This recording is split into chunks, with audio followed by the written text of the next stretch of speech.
Today's biggest story is not that AI can help make ads faster. It is that the ad workflow is starting to come with a built-in record of how the ad was made. Google says it is adding a panel called How This Ad Was Made across Search, YouTube, and Discover, and it says advertisers must label AI-generated or AI-edited content using the tools it provides. That is the core change. The practical meaning is simple. If AI touches an ad, disclosure is no longer something you think about at the end. It becomes part of production. A quick note on what we know and what we do not. What we know comes from Google's announcement. Google is the vendor here, so this is a vendor claim about how its ad system will work. We do not yet know every operational detail from independent reporting. For example, the exact rollout timing, how strictly enforcement will work in every case, and how much manual review Google will apply are not fully clear from the source set we have. But the direction is clear enough to matter. This is important because ads are one of the most visible places where AI content can move from draft to public-facing material very quickly. If a team is using AI to write a headline, edit an image, change a background, or build a variant for testing, the question is no longer only whether the creative looks good. The question is whether the team can explain what was changed and whether the required disclosure appears before launch. That sounds basic, but it is exactly where a lot of confusion tends to live. Many teams still treat AI as a tool that happens upstream, in a private drafting phase.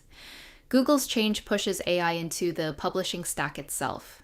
In other words, the record of AI use is becoming part of the asset, not just part of someone's memory. Why does that matter?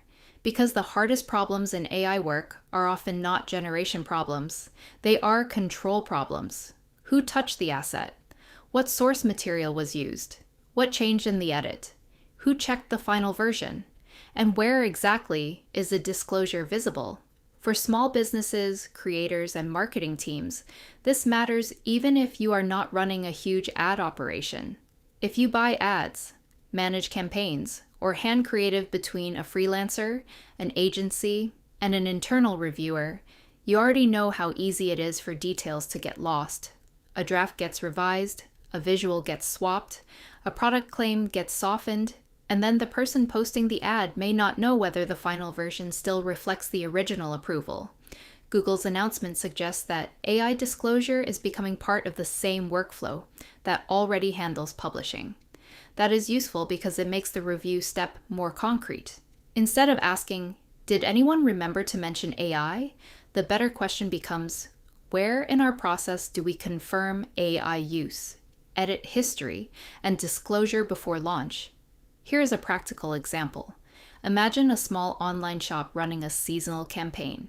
The team uses AI to draft 3 headline options, to clean up a product image, and to generate a short ad description.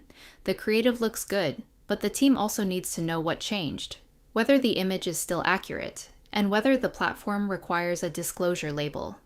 Under a workflow like this, the smart move is not to rely on a final minute memory check. It is to build a short checklist. Source image confirmed, AI edits noted, final copy reviewed by a human, disclosure label placed if required, then publish. That is the kind of process change this story points toward. The tech itself is not the whole story. The workflow around the tech is the story.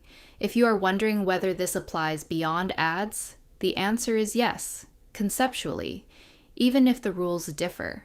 The same logic shows up in the other stories from this week. OpenAI is talking about ChatGPT work across web, mobile, and desktop. But the source review still matters.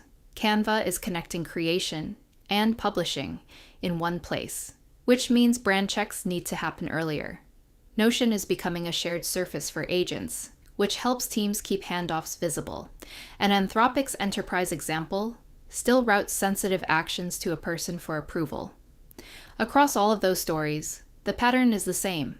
AI can draft, sort, summarize, and accelerate, but the visible review point is what keeps the process understandable.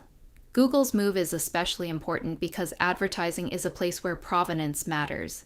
If a creative asset passes through AI, teams need a record of what happened. Not a vague memory, a record. That record can be simple. It may only need to answer 3 questions. Was AI used? What did it change? Is the disclosure where it needs to be?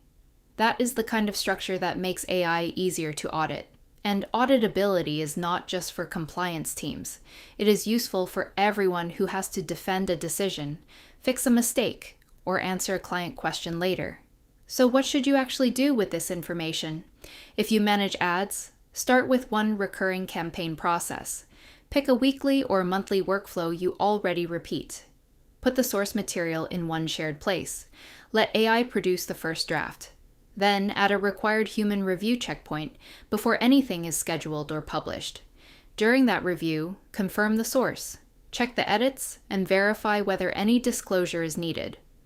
If your team works with an agency or freelancer, make the checkpoint visible in the project record, so nobody has to guess who approved what.